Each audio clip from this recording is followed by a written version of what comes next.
All right, guys, doesn't get any more American than this. Crew cab short bed square body this morning with American flag in the background, the sign. We couldn't be more proud to be an American on this 20-degree morning.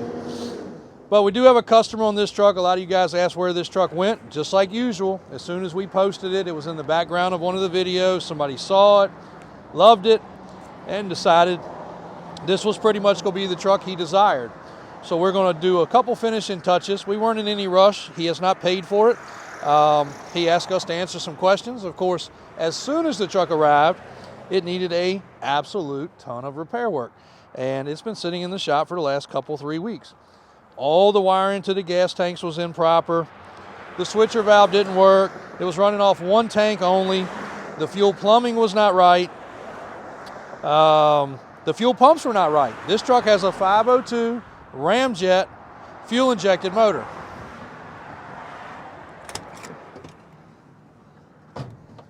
And of course, it's a crew cab short bed. That's not such a thing. They did not build it.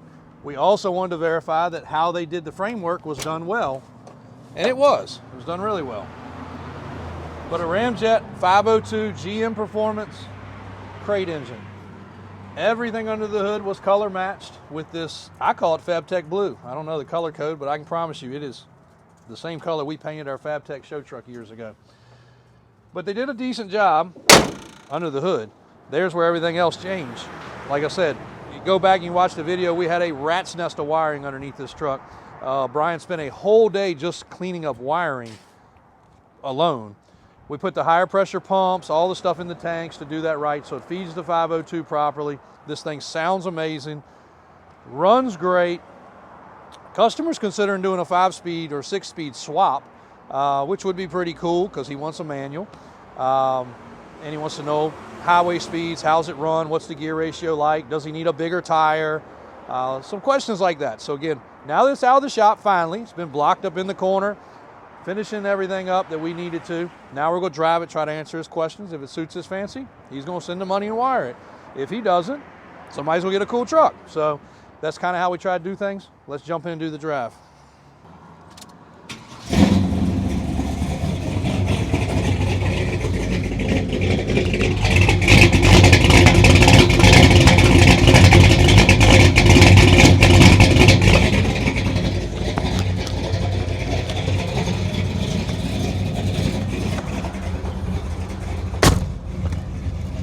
It's a pretty healthy 502. And of course, being fuel injected, very responsive.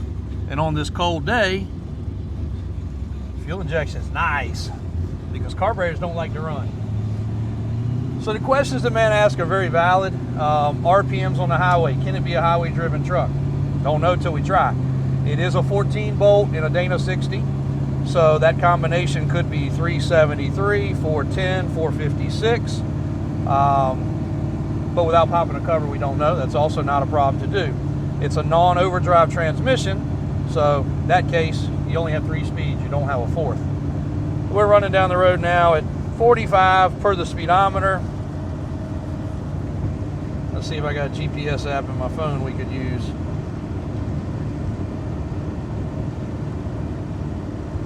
How about you, Kristen? Do you? Because mine is not. Oh, it's opening. Hang on. Here we go. And let's do the safety thing before we get on the highway. Always wear your seatbelts. All right, now we're getting on the road. You got a nap? Yep.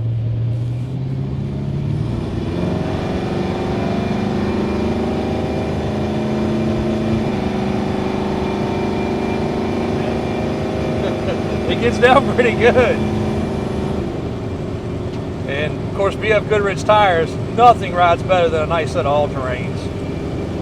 Now we don't have a tack in here, so I don't know the exact RPMs. All I can do is guess. We're probably turning about 3,000 RPMs currently. What speed are we running? Odometer's accurate. Speedometer's accurate. It says we're running 65. There we go. That's unusual. So that means the tire size and the gear ratio match up pretty well with the truck. Now this truck still has standard left side steering. It doesn't have crossover yet. It does not have the track bar yet.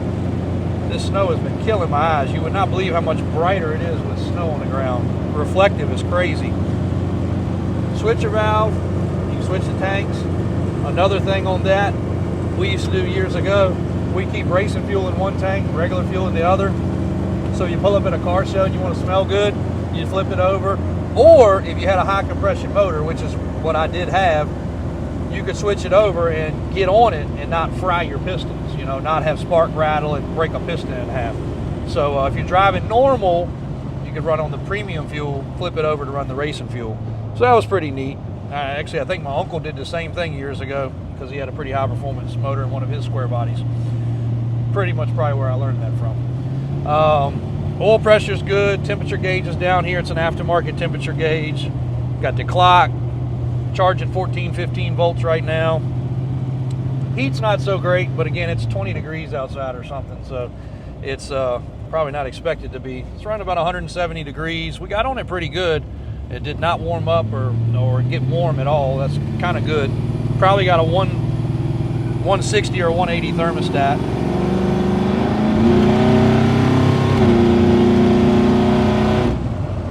Truck accelerates amazing. Chris is over here like, wow. It gets busy for a truck. So it can run highway speeds. You know, again, now if you're in Texas where people are running 80 miles an hour, you're not going to run 100 miles at 80 miles an hour with this big block healthily. You can do it, but it's not going to be healthy for it. So in that case, a 35-inch tire would help some. 37-inch tire would be amazing because it just give you a little bit more gear ratio. Sometimes I really wish we did those abusive videos where we could just fry tires and do crazy stuff, because that would be the one to do it on.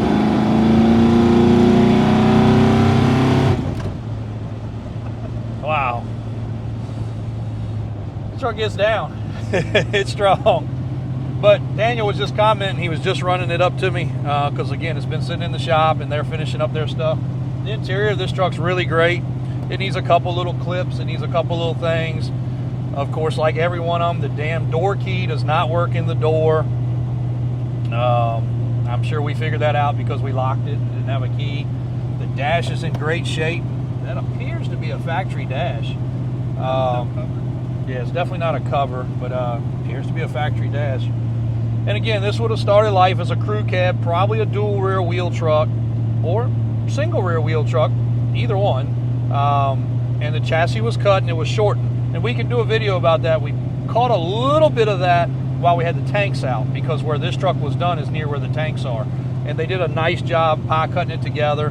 Brian and Daniel are very particular on that kind of stuff, because obviously when you do work like that, you critique others' work. And both of them are like, wow, it's done pretty good. We've seen some that were literally cut, put together, you know, with a piece of bridge I-beam or something, like something that was left on the yard. And that's not good. It's not the way you want to see it. So, oh yeah, she was spinning pretty hard. That's pretty amazing for a heavy truck like this. But this will be a fun truck. Again, I don't know all the things that's going to be done. It's got a twin stick transmission with the doubler transfer case. Not just the twin stick here, it's actually got the doubler transfer case. That's pretty neat. The transmission probably will have to change that. Of course, drive shafts will have to be modified. There's a lot of work to do a manual in this truck. Again, I don't know that that's going to be a 100% yes or no for this customer, but we told him we'd get the video, so knocking out two birds with one stone. That's a running driving video. Just made what amounts to about a 5-mile loop or so. And our temperature's still good, just shy of 180 there on the gauge. Oil pressure is 30 pounds, hot idle, 14 volts there. Thumbs up, pretty good run. So, neat truck. Again, kind of at a point where we can go further, we can stop, we can do whatever. Needs radio. Of course, people might want to do custom, they might want to go factory. This is the point where, you know, we've got to the point where we're happy, we're comfortable. I can make this truck a $100,000 truck, or we can stop right now where it's in the much more affordable area. Again, I don't have the bill yet from the shop on what we just spent, but I'd have to say this is a, you know, truck that's going to be well under that.